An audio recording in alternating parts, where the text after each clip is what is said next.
Jo, nuk besoj, nuk mendoj nga të gjitha elementet që na janë parashtruar sot që kemi të bëjmë me një vrasje mafioze, do të ishte një atentat i mirë menduar dhe jo brenda ambienteve të gjykatës nëse do të ishte i tillë, ku personi vetë masi qëllon edhe pastaj hedh armën dhe dorëzohet, jo nuk janë këto raste. Kjo është e paramenduar si vrasje, për shkak të një mlefi dhe akumulimit të madh të ashtu quajtur padrejtësi ndaj palës që përfaqësohej nga ai autor, që bëri një nga ngjarjet më të rënda në këto 113 vjet pavarësi i shtetit shqiptar brenda ambienteve të një gjykate. Kështu që jo, nuk jemi përpara kësaj. Më duhet të sqaroj diçka që ne kemi një vendim 538 të 2020-s për elementet e përcaktuar mbi sigurinë e gjykatave dhe prokurorisë në Republikën e Shqipërisë, në të cilën bëhet një reorganizim ku ka edhe kontroll të verifikimit të identitetit personave që hynë në këto ambiente, por edhe të kontrollit fizik të tyre, dhe ne kemi 5 vite që e kemi lënë jetën, sigurinë e prokurorëve dhe gjyqtarëve tanë në duart e disa rojeve të sigurisë, që nuk janë as të policisë shtetit, nuk janë as të shërbimit të ruajtjes dhe sigurisë fizike, po janë ca persona që i emëron gjykata në bazë të kritereve të tyre, flas për administratën e gjyqësorit, dhe ata rinë aty në përstola siç i keni parë, shikojnë detektorin, kush hyn dhe kush del, dhe nuk ka pasur asnjëherë një kontroll se çfarë hyn bashkë me këta persona. Kjo ishte një ngjarje. Që normalisht duhet ishte një kontroll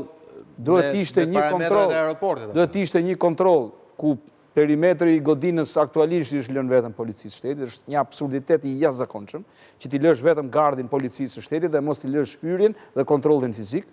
Është një absurd përtej çdo lloj imagjinate, i vetmi institucion që mbrohet në kuptimin e elementëve të sigurisë nga garda është vetëm SPAK-u. Të gjithë institucionet e tjera nuk kanë fare element sigurie të këtij dhe mund të ndodhin ngjarje të tilla, mbas edhe më të rënda uroj jo, sepse kjo ishte nga më të rëndat,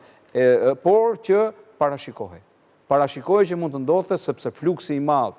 i njerëzve problematik të armatosur me konflikte të ashpra dhe jashtë gardit dhe jashtë perimetrit të gjykatave ishte i madh, dhe siguria në anën tjetër në mënyrë jo proporcionale ishte jashtëzakonisht e ulët. Ne kemi pasur raste ku janë qelluar, janë vrarë edhe jashtë perimetrit, edhe brenda perimetrit të gjykatave, mbaj mend një Elezhës, palët midis tyre, por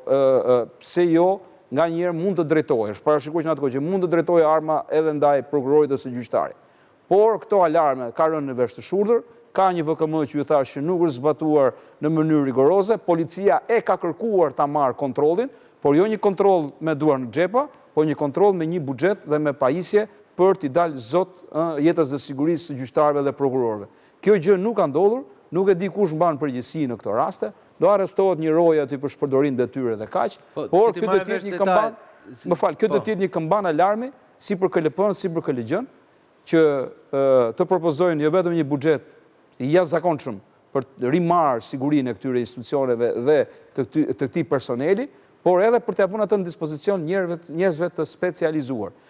Jeta e gjyqtarëve dhe prokurorëve, siç e thash, aktualisht nuk ka qenë në mbrojtje të njerëzve të trajnuar dhe specializuar për këtë detyrë. Mendoni që SHRSF-ja, që është Iliria në Gard, ku unë bashkëpunoj pasherë për çështjet e sigurisë, e merr turnin në ora 4 mbasdite deri në ora 10 darkës. Pra nuk është fare në institucion gjatë gjithë paraditës ku na hyn ta element qoftë armatos.